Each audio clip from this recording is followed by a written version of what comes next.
Hi, good afternoon. Oh my God, I hope you're good.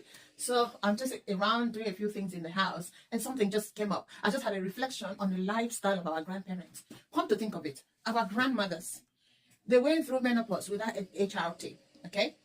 And they were not diabetic. The majority of them didn't have stroke, they didn't have hypertension. Majority of them didn't have cancer. Seriously, most of them died at a fulfilled age. Some of them are 80, some of them are 90, some of them are 100. No cardiac arrest. And then I now begin to think what kind of food these guys were eating. And I realized that our grandparents, they were eating a lot of cassava, a lot of fufu, a lot of cassava. Sometimes they boil the cassava and they just eat it. Sometimes they made the cassava like fufu, like what we call apple, and they ate it.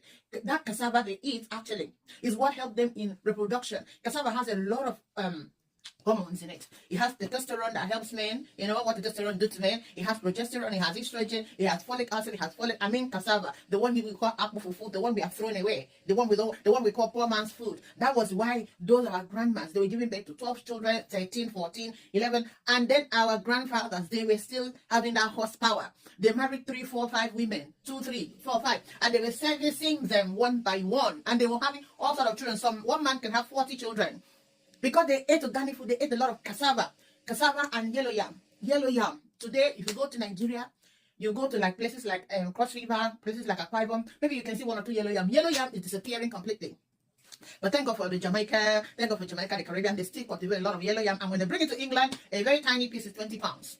So that yellow yam is very rich. It also has some testosterone, it has some progesterone, it has some estrogen, and I'm telling you, it has vitamin C, it has B12. So, and it has fiber and less in starch compared to white yam.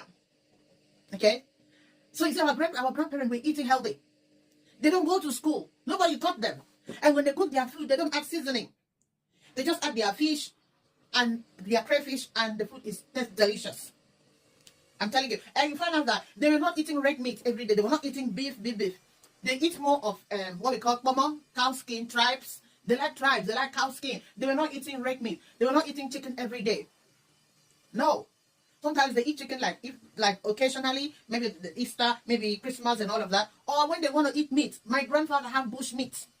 Bush meat is organic. The one they call bush meat grass cutter is organic. When they get that organic bush meat, they roast it. By the time they cut it, it's very low in cholesterol. And that's what they were eating.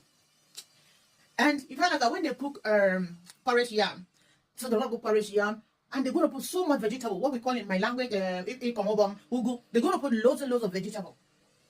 Put vegetables in there, and then by the time you're eating the yam, vegetable, the fish, you know what happens is that once the vegetable now kind of tame down the sugar